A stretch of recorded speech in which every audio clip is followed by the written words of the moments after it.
我记得他要我去台湾省政府服务的时候，他特别在官邸召见我，在晚上他给我讲了一句话：你要好好的到台湾省，好好的去服务。他用闽南话教我讲了一句话：一步一脚印的为咱的乡亲来服务。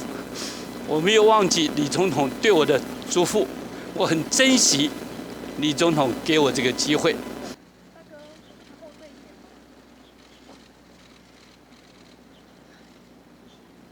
昨天晚上听到李总统辞世的消息，我心里面感觉到很难过，也特别今天感到荣总来向李总统表达我对他的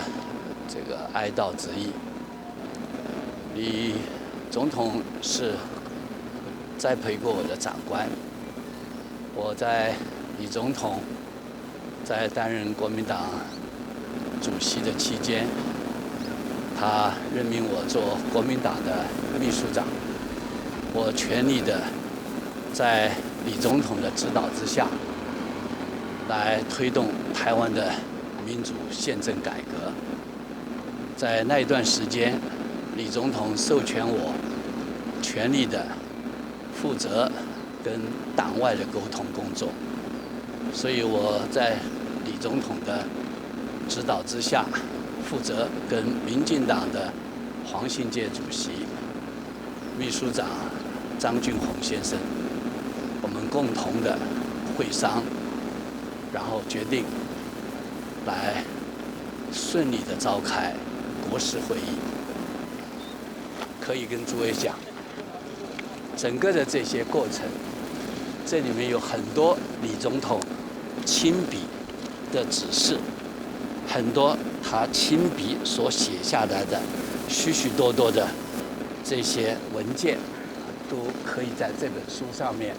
完整的看到。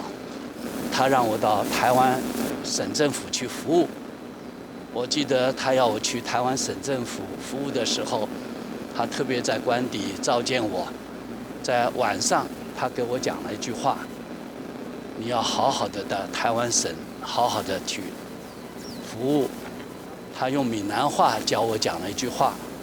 一步一脚印的为咱的乡亲来服务。我没有忘记李总统对我的嘱咐，我很珍惜李总统给我这个机会，来帮台湾老百姓好好的做事情。我很感念李总统给我这个机会，我要谢谢他。而且呢，我也祝福我们台湾的民主发展是像李总统所讲的那句话：咱台湾的民主的价值